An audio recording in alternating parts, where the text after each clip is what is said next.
Because even now, standing on the block where she would lose her head, Anne Boleyn understood politics. She had a daughter to protect, Princess Elizabeth, just 2 years old. Any criticism of Henry now would fall on that child later. The swordsman asked for her forgiveness. She granted it. Her ladies tied a blindfold across her eyes. White silk against pale skin. She knelt down, positioned her neck just so. The morning sun cast long shadows across the scaffold. But let's go back. Let's see how we got here. 3 years earlier, Anne Boleyn stood in Westminster Abbey wearing a crown, pregnant, powerful, the woman who changed England forever. Henry VIII had torn his entire kingdom away from the Catholic Church just to marry her. He'd risked war with Spain, defied the Pope, destroyed monasteries, all for Anne. Their romance had burned hot for 7 years before that coronation. Love letters, stolen moments. Henry pursued her like a man possessed. She was smart, kept saying no until he offered marriage. Not just any marriage, Queen of England, mother of the future king. Except she gave birth to a girl, Elizabeth. Red-haired, like her father. Sharp-minded, like her mother, but still, a girl. Henry's disappointment hung thick in the air like morning fog. He wanted sons, needed sons. The Tudor dynasty sat on shaky ground. No ruling queen had ever held England successfully. In Henry's mind, a daughter meant disaster. Anne tried again. Got pregnant. Lost the baby. Tried once more. Another miscarriage. Each failure tightened the noose around her neck, though she couldn't see it yet. The king's eye started to wander. Jane Seymour appeared at court. Pale, quiet, everything Anne was not. Where Anne was dark and fiery, Jane glowed soft and gentle. Where Anne spoke her mind and challenged Henry, Jane offered sweet submission. Between one pregnancy and the next, between one miscarriage and the final fall, we see the terrible mathematics of power. Anne Boleyn had climbed higher than any woman before her. Now she would learn that the drop from the top is always fatal. The court watched it happen in slow motion. Henry stopped visiting Anne's chambers, started spending time with Jane. The whispers began creeping through palace corridors like poisoned smoke. Anne felt it, that shift in the air when power starts to drain away. She fought back, made scenes, confronted Henry about Jane, accused him of betrayal. Every argument pushed him further away. But what else could she do? Smile sweetly while her husband courted another woman? Anne Boleyn had never been good at pretending. That fire in her, the same spirit that attracted Henry in the first place, now became the excuse he needed to destroy her. January 1536. Anne miscarried again. A boy this time. 4 months along. Henry stood by her bedside and said something cold. The records don't tell us his exact words, but Anne's face went white. Whatever he said, she knew in that moment. She was already dead, just still walking around. Henry moved fast after that. He needed her gone before anyone could question it too closely. Needed a new wife, a new chance at sons. But divorcing Anne posed problems. If he divorced her, then his first marriage to Catherine might look valid again. That would make his daughter Mary the true heir, not Elizabeth. So divorce was out. Death worked better, cleaner, more permanent. Thomas Cromwell got the job. Henry's chief minister, master of dirty work. He started building a case in late April. Needed evidence. Didn't matter if it was real, just needed to sound believable. He arrested a court musician first, Mark Smeaton, young, poor, scared. They questioned him for hours. The details get murky here, but most historians think they tortured him. Medieval torture, the kind that left a man willing to say anything. Smeaton confessed to sleeping with the Queen, named other men. The words spilled out of him like blood. 4 more arrests followed. Henry Norris, William Brereton, Francis Weston, all nobles, all members of Henry's inner circle. And then, the most shocking arrest of all. George Boleyn, Anne's own brother, accused of sleeping with his sister. The charges were absurd. The dates they claimed didn't match up. Anne was pregnant or recovering from childbirth during most of the supposed affairs. Witnesses put her in different places at the supposed times. The evidence was thinner than morning mist. But Cromwell had confessions, had witnesses willing to testify, had a king who wanted his wife dead and didn't care much about the details. May 2nd. They arrested Anne at Greenwich Palace. She was playing with Elizabeth, her little girl, 2 years old with red gold curls. Guards interrupted them, took Anne away. She never saw her daughter again. The Tower of London swallowed her whole. Those gray stone walls had held prisoners for 500 years. The air inside tasted like despair and old stone. Her rooms were comfortable enough, the same apartments she'd stayed in before her coronation. But now the door locked from the outside.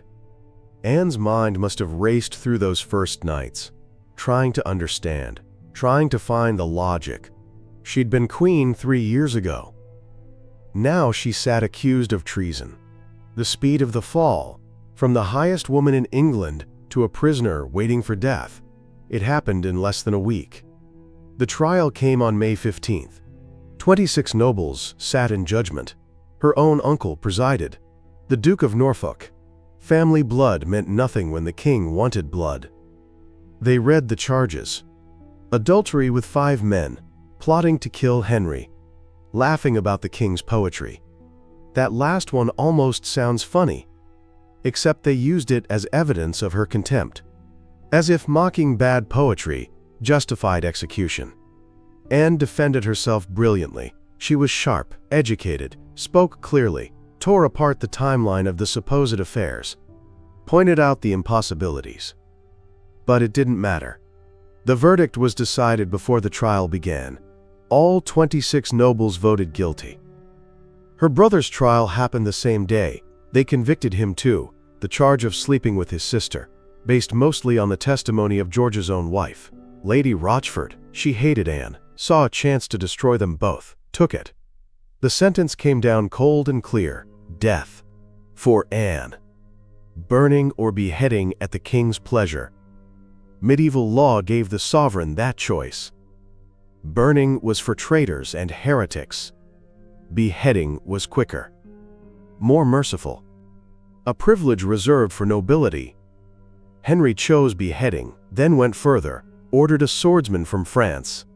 The English used axes, messy, often requiring multiple blows. The French swordsman used a sword.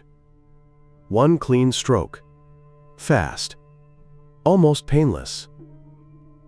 Some people see mercy in that choice. Maybe Henry retained some shred of feeling for the woman he'd once loved so desperately. Or maybe he just wanted it over quickly. Wanted the scandal buried. Wanted to marry Jane Seymour before anyone could question the timing. Anne spent her final days in prayer, wrote letters, took communion. The Spanish ambassador reported that she seemed almost cheerful, relieved perhaps. The waiting was worse than the end. They executed the 5 men first. May 17th. Beheaded on Tower Hill. George Boleyn died bravely, made a speech, admitted to sins but never the ones they'd accused him of. The crowd watched in silence. Anne's execution was scheduled for May 18th. But they delayed it. The swordsman hadn't arrived yet. One more day of waiting, one more night in those stone rooms. One more sunrise she'd see through barred windows. May 19th. Morning came bright and clear. The air smelled like spring, fresh and clean. Wildflowers bloomed outside the tower walls. Inside, the scaffold waited. Anne wore that gray gown, fur trim at the collar, a red petticoat underneath, the color of martyrs. Her ladies dressed her carefully, pinned her hair up. She joked with them, laughed about her little neck, said the swordsman would have an easy job. There is something deeply unsettling about that laughter, about a woman making jokes minutes before her death. We are the only creatures who can face our own extinction with humor. This was not merely courage. This was the human spirit refusing to be broken even when the body is about to be destroyed. 9 in the morning. The lieutenant of the tower came for her. Time to go. She walked through those corridors, out into the May sunshine. The scaffold stood in the courtyard. Fresh wood, built just for her. The crowd had gathered early. Hundreds of faces, courtiers, merchants, common people. Everyone wanted to see the queen die, the spectacle of it. The drama. A woman who'd risen so high, falling so far. It was the kind of story people would tell for generations. Anne climbed those steps steady, no stumbling, no hesitation. Her ladies followed, all 5 of them, crying. She reached the platform, turned to face all those watching eyes. And she made that speech, praising Henry, calling him gentle and merciful, every word a lie wrapped in survival instinct. Because Elizabeth was watching, not literally, but through history, through whatever future might come. Anne's final gift to her daughter was silence, no accusations, no truth that might come back as treason. The swordsman stepped forward, French, skilled. He'd done this before, asked for forgiveness. She granted it. Her ladies removed her headdress. That dark hair fell loose, the same hair Henry had once written poetry about, the same hair he'd run his fingers through in stolen moments. They tied the blindfold, white silk across her eyes. The world went dark. She knelt down on the straw, positioned herself, started praying out loud. To Jesus Christ I commend my soul. Over and over. The words echoed across the silent courtyard. The swordsman moved quietly, stepped to the side. She couldn't see him, couldn't track his movement. He raised the sword. The crowd held its breath. One stroke, clean, fast. Her head fell forward, her body slumped. The ladies screamed. Blood pooled on the scaffold platform, dark and red against pale wood. It was over in seconds. The woman who'd changed England, who'd broken the Catholic Church's power, who'd given birth to the future, Queen Elizabeth, gone. 29 years old, dead before she could see her daughter become the greatest monarch England would ever know. They didn't even have a proper coffin ready. Threw her body and head into an old arrow chest, buried her in the chapel of St. Peter ad Vincula inside the tower. No ceremony, no marker, just a grave in the floor. Henry married Jane Seymour 11 days later. 11 days. The bride wore white, smiled sweetly, gave him a son the next year, then died of complications from childbirth. In the end, all of Henry's wives became footnotes. Jane, Anne of Cleves, Catherine Howard, Catherine Parr. But Anne Boleyn, she became legend. Because Elizabeth did become queen, Anne's daughter, reigned for 45 years, never married, never had children. The Tudor line ended with her. But what a reign! The Golden Age, Shakespeare, exploration, England becoming a world power. Elizabeth never spoke much about her mother. How could she? Anne's name meant treason, adultery, shame.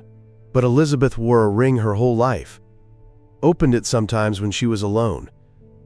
Inside was a miniature portrait of Anne, mother and daughter, connected across death and silence. The truth about Anne's execution is simple and terrible. She died because Henry wanted her dead. The charges were fake. The trial was theater. The evidence was torture and lies. But the execution was real.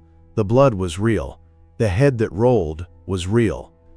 We are the only species that kills with this kind of ceremony, that builds scaffolds and invites crowds, that makes death into public entertainment. In the terrible poetry of Anne Boleyn's execution, we see the mathematics of power laid bare.